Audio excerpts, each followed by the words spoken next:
Hello learners, I welcome you all to this particular video session. This session is for senior secondary students who have enrolled in computer science. I am Mohini Arora, HOD Computer Science, and I am here to discuss with you computer software. Computer software. You must all have been very familiar with this term software. A software is a set of programs. In this particular session, we will be discussing about various types of software. We will be discussing about various levels or generations of computer languages, explaining the concept of software, distinguishing between system software and application software, and we will also know the function of language translators. We have two language translators, compilers and interpreters. We will be discussing about them, and we will be defining operating system and its types and functions. So, first and foremost, we start with computer language. We all communicate through languages. If I want to tell you something, it's important that we know each other's language. You should understand what I am saying and I should understand what you say. Similar logic goes with a computer also. Whatever I want to instruct to my computer, the computer should understand and vice versa. So, the language in which programs are written are called programming languages. These programs are a set of instructions that helps us to tell the computer what I want to do. So, these languages can be classified into following categories. We can have machine language, assembly language and high level language. Let us start with machine language. When computers came into existence, everything that was instructed to the computer was through machine language. It is the lowest level of programming language. An instruction in machine language was represented as zeros and ones. That is why this language was also known as machine language or binary language. It was very tedious and time consuming because for every instruction, the code which was consisting of zeros and ones had to be given to the computer. It was hardware specific, and that is why all the hardware and technical operations of the computer must be known to the programmer. These languages were machine dependent. That means the instruction given in a particular machine could not be replicated to other machine. The programs written in a machine language for one computer model will not in at all likelihood run on a computer of a different model. This is what is machine dependent. So, all machine languages were machine dependent languages. The advantages, of course, the execution was fast because I was giving the instructions directly in the binary language that the computer could understand. So, it was very fast, but the disadvantage was that there was no one standard machine language. It was different from machine to machine because it was machine dependent. So, that was the biggest disadvantage of machine language, other than of course, it was difficult to give instructions in the codes of zeros and ones. Next step, we moved on to assembly language. To ease out the programming difficulties that were faced in the machine language, we developed assembly language with some standardized codes. We had symbolics called mnemonics for each and every instruction that could be given. For example, small abbreviations like add, store were used, which were easy to learn, which were easy to memorize and give instructions to the computer. So, it made programming a bit easier. But then this particular assembly language code, which is a source program, had to be converted into machine code, because finally my computer understands only the machine language, only the binary language that is of zeros and ones. So, the source program which was written in assembly language had to be converted into machine code. We call it the object program, and the software that was used to do such conversion was known as assembler. So, assembly language could be used only with the assembler. nothing without that. Next, we move on to the advantages of assembly language. Obviously, they were standardized, the instructions could be given efficiently, they were more easier to use, but the disadvantages, they were usually long, difficult to debug, took a little bit more time than machine language because obviously the conversion by the assembler had to be done. And again, it was also more or less a machine dependent language, means the standardized code could not generally be used on two different machines. Next step in languages was the high level language, much more closer to the English language. It helped programmers by reducing further the number of operations, details that had to be given, the type of instructions that had to be given. We could only concentrate more on the logic of the program to solve a particular problem, and we could give the instructions in a much simpler manner. So, that was what the high level language. Various types of high level languages are available. We have procedural oriented language, which is also known as a third generation language. We have problem oriented language or a fourth generation language. And finally, we have the natural or fifth generation language. Let us concentrate on these various types of languages, but before that, just see the various languages. In machine language, all these are instructions. In machine language, the instruction is given in zeros and ones, you can see that. Assembly language, a small code pack, and then the address where the data had to be stored is given. And in high level language, simply we gave the command to print, which I know printing means to write it, to reproduce. So, it is much easier to learn the word print than to learn the assembly language symbols or obviously the machine language. So, you can very well compare the three languages through this particular example. Now, we move on to various types of high level languages. We have procedural oriented languages. These are general purpose programming languages or third generation languages. These are designed to express the logic, the procedure of a particular problem. And because of their flexibility, these languages are able to solve a variety of problems. These require you to instruct the computer in step-by-step fashion what has to be done. Say for example, you want to add two numbers. So, you have to give step-by-step instructions, okay, first input first number, input second number, add the two numbers, print the result. So, these are the four steps which you need to instruct to the computer for a procedural language. And examples of procedural languages are Pascal, BASIC, COBOL and Fortran. Advantages of procedural languages over machine and assembly languages are these program statements resemble English language and hence obviously are very easy to work with. Because of their English-like nature, less time is required in developing a program for a particular problem. Then the programs are easier to understand and modify, and obviously they are machine independent. When I am making a program in high level language, I can run it on any system. It is not machine dependent at all. That is the biggest advantage of a high level language. Disadvantage, the programs are executed slowly because these programs which are written in high level language have to be converted to machine language. Obviously, their execution becomes slow and they use the computer resources less efficiently. So, these are the two disadvantages.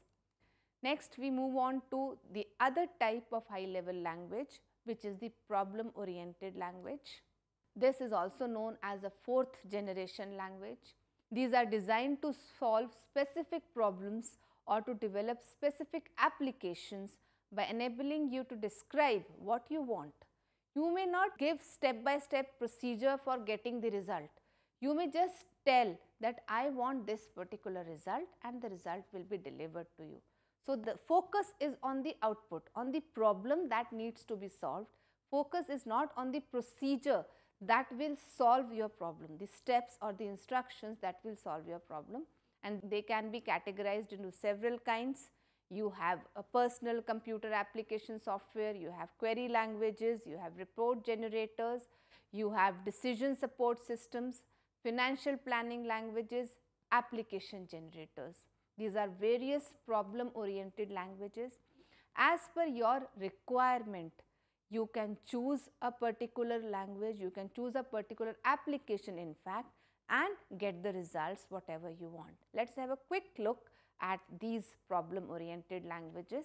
Like for example, the first one that we were talking about was personal computer application softwares. These are used for specific applications such as you want to create a document, you want to create a presentation. For creating a document, you have word processors. For creating a presentation, you have PowerPoint. For creating a spreadsheet, you have Excel. All these are different types of applications that you would like to work on a day-to-day basis. So these are the application software. Then you have query languages.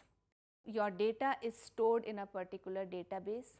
You want to retrieve a particular set of data. Say for example, in my file where I was storing the results, I want to retrieve the names of the students who have scored more than 75. So in such a situation, query language comes to my rescue. It allows the people who are not programmers to search the database using certain selection commands. I just give the command that I want this particular set of data through a query language and I will receive the desired results. So this is about query language. Then you have report generators. You have entered the entire data of your class. You want to generate a report. Now this report need not be always a report card. Say for example, I want to generate a balance sheet, taking into account the entire salary of a particular employee or the entire income and expenditure of a particular organization. We have various report generator softwares, we have various report generator applications which are designed for people needing to prepare reports easily and quickly. So examples of query languages include your QBE, your SQL, your RPG, all these are the report generators and query languages. Next, we have decision support systems and financial planning languages. If we talk about decision support systems, it is an interactive software. It helps you to decide what decisions should be taken by giving you various criterias, various output options based on the criterias that you choose, so that you can take decisions as per your requirement. Then we move on to financial planning languages. Various scenarios are taken into account so that you can, based on the decisions, you can use the mathematical, statistical and forecasting modeling to plan your finances, to plan your future, your organization's various investment plans can be decided using these particular languages. This is about decision support systems and financial planning. Next, you have application generators. This is a software system with number of program modules pre-programmed for various functions. You can decide what function you want for a particular application and the system on its own will select the module and run the program for you so that you achieve whatever results you want through this particular generator. So having talked about the problem-oriented languages or the fourth generation languages, we now move on to the next step, that is natural languages. These are the fifth generation languages. They are still in developmental stages, but yes, our future lies in these languages. These are being particularly explored in the areas of artificial intelligence and export systems. They are aimed at making computer behave more like humans. You must have heard about a biggest disadvantage of a computer, that it cannot make decisions. So now through these set of languages, we are trying to allow the computer to become smarter so that it can actually simulate the learning process by remembering and improving upon earlier information, taking decisions so that human intervention is minimum and the computers can work on their own. Your robotics are a step in this direction. And the popular natural languages are Lisp and Prolog. As I told you before, that high level languages have to be converted into machine languages. Obviously, your computer understands only binary language, but I don't understand binary language. So, this software known as language translators, they are used to convert a high level language into a machine language. The code that is written in a high level language, say C, C++, is known as source code, and this particular code, when it is converted to machine language, I call it as an object code. So, the language translators convert the source code to the object code. Let us learn about these language translators one by one. First, we talk about compilers. In this particular language translator, the object code that is converted can be saved and executed either immediately or later. A compiler converts the entire program into machine language in one go. The errors are given at the end along with line numbers, and it can be executed faster and more efficiently once the object code has been obtained. You can run the object code from one system to another. You can see the various examples of compiler based languages like COBOL, C, C++, FORTRAN. All these are compiler based languages where the object code is obtained by converting at one go. Entire program consisting of any number of instructions are converted into the machine language at one go. Then we talk about interpreters. They also perform the same job of converting a high level language to a machine language, but an interpreter converts statement by statement, line by line. So, each program statement is converted into machine code just before the program statement is to be executed. Translation and execution occur immediately. In case of compilers, first the entire translation was being done, then the code was being executed. Here, translation and execution both occur immediately, one after the another, one statement at a time. No object code is stored and there is no compilation. So, that means every time when you are running an interpreter, you have to convert to machine language each time the program is being executed. In case of compiler, only once it was converted, then you can execute any number of time. In case of interpreter, every time you have to execute, you have to convert it. So, there is no storage of object code as such. Easier to develop and test. For example, BASIC is an interpreter based language where the instructions are converted into machine language one by one. So, we come back to our study of software. As discussed before, software is a set of computer programs that cause the hardware to function in the desired manner. Here hardware, when I talk about hardware, I am talking about the computer system and all its peripherals. We will be categorizing software into two basic categories, system software and application software. A system software consists of pre-written programs and documentation supplied by the manufacturer along with the computer. When you buy a computer, it is not just a CPU, a monitor, a keyboard, a mouse. There is a pre-written program which helps you to boot your system. So, that is what is your system software. These programs are held permanently in the machine, they are never erased. The primary objective of this particular software is to enhance the efficiency of hardware and make computers simple to use.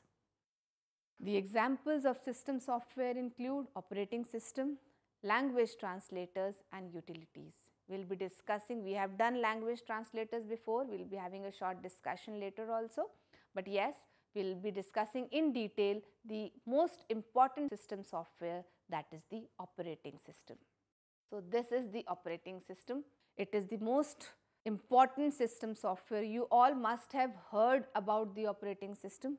You must have heard about Windows as a term, DOS as a term, all these are operating system. This is the system software which acts as an interface between the user's programs and the computer's components. It helps in the execution of the programs. It forms an interface between the user and the computer. Types of operating system, you have various types. You have batch processing, you have multi-programming, you have multi-processing, you have real-time operating systems. So, let us have a quick look at various types of operating systems. First and foremost, the batch processing operating system. It was the first operating system that was developed for the second generation computers. It executes the job in serial manner, one after the another from a batch of jobs submitted for execution. Means if you have given 10 instructions to the computer, this particular operating system will execute all the instructions in a serial manner. So, the CPU is kept busy only during the processing cycle of a job and remains idle during input and output operations, because your set of instructions includes the input output operations and the processing both. So, when CPU is doing some processing, it is busy. When some input output operation is being done, CPU remains idle. This is what is the batch processing system. Multi-programming system, it can as the name says, it can handle multiple jobs simultaneously by overlapping the input, output and processing cycle of various jobs. So, the disadvantage of batch processing system, that the CPU was lying idle, is covered up in this type of system, because the jobs are run simultaneously. Whenever the CPU is idle, it takes over the next job, so that input, output and the processing functions go on simultaneously. This is the multi-programming system. Next, we have multi-processing systems. In this type of operating system, multiple CPUs are used to process multiple jobs. And finally, we have the real-time operating systems. In this, we have the interactive nature of the operating system. It has strict time limitations. Receiving and processing data is done quickly, so that the output is produced quickly. To control, to direct or affect the outcome of the ongoing activity. The example of a reservation system is of a real-time operating system, where I am time bound, that the particular job has to be done in that particular time frame. I am reserving a ticket, I am cancelling a ticket, it has to be done in that particular time frame. So, this is an example of a real-time operating system. Next, we move on to the functions of operating system. As I told you before, it is an interface between the computer and the user. It helps in managing and sharing a computer's resources, may it be storage devices, may it be printers or any other peripheral devices. All these resources are shared with the help of operating systems. It takes care of scheduling multiple jobs for execution. It manages the flow of data and instructions between the input-output units and the main memory. It helps in user identification and authentication. When you must have noticed that when you log in into your computer, it asks for the user ID and the password.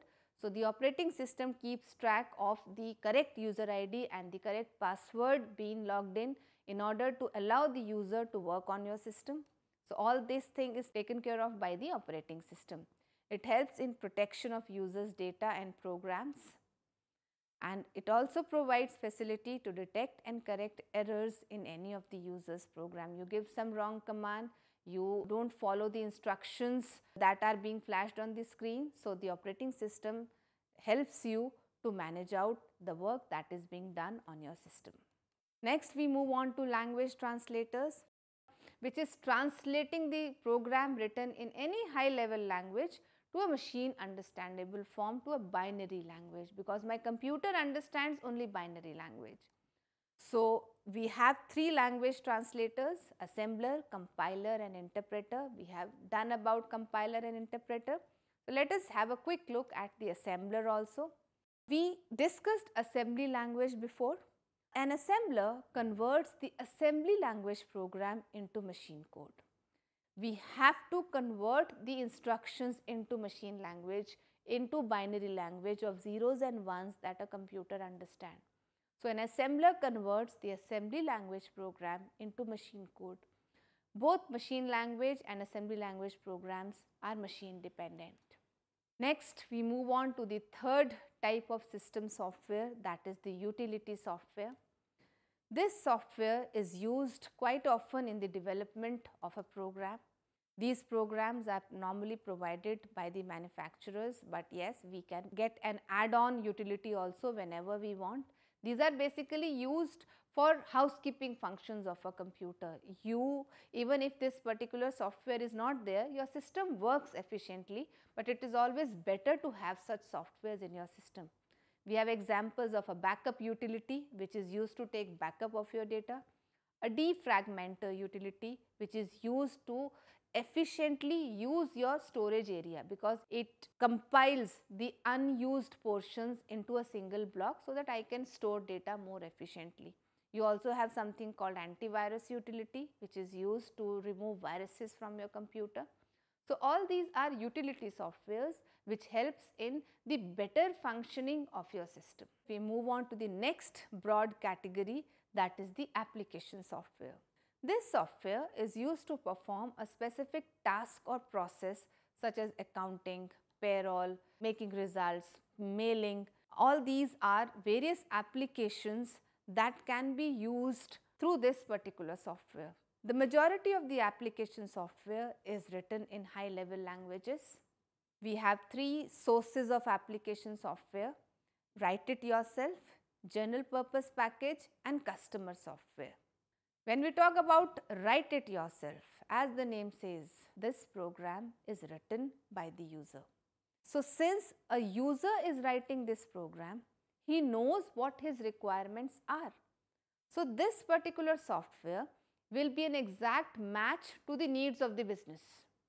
This program can grow with the business because it is exactly tailor-made, exactly made as per the requirements of the user. Next, we move on to the general purpose application packages. These refer to a set of computer programs which have been written to perform specific commonly required tasks. Each program is written in such a way that it is applicable to a large number of users. These are quite cheap as compared to other softwares because obviously these are created taking into account various users, large number of users, large number of customers. So, this is about the general purpose. It is most likely to fulfill all the requirements of the prospective users. Next category, we have the customer software. It refers to the computer programs specifically written to match the exact needs of the user, but then here a programmer is writing the program. When we talked about write it yourself, the user was himself creating the software. In a customer software, the user specifies his requirements to the programmer and the programmer creates this particular type of software. But yes, it is also aimed at fulfilling all the needs of the customer, and it costs much more than general purpose because obviously it is made as per one specific customer only. So, it is quite expensive as compared to the general purpose software. Common application packages, we have word processor which includes obviously mail merge, we have database management systems, we have spreadsheets, we have presentations, we have communications. So, these are common application, and if I talk about it, about the type of application softwares, these are general purpose softwares. A word processor is used by many people to create a document. Similarly, a spreadsheet is used by many people to create a spreadsheet application. So, these are the application packages which are general purpose, which are aimed for use by many people for various uses.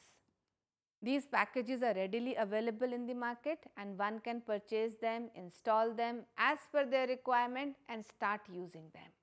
So, this brings us to the end of the session. In this session, we have identified various levels or generations of the languages. We have learned about software and various types of software. We have distinguished between language translators, that is assembler, compiler and interpreter. We have discussed about operating system and its various functions. I hope this session brought an insight to you regarding software, its types, its applications, and you have been actually benefited by this session. Thank you.